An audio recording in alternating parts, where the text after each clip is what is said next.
જય ભીમ, નમો બુદ્ધાય।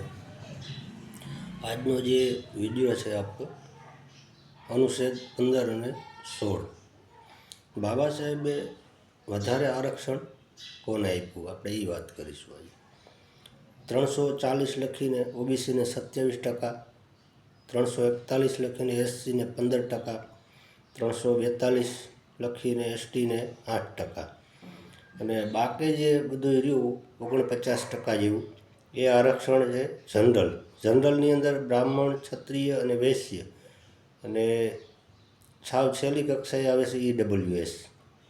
તો તમે વિચાર કરી લો કે આ દેશની અંદર જે ઓબીસી પીછડા વર્ગ જે શુદ્ર સમાજ છે તેને ખબર જ નથી કે બાબા સાહેબ આંબેડકરે એસસી અને એસટી કરતાં પણ વધારે ઓબીસીને આરક્ષણ આપ્યું હતું, જે 27%।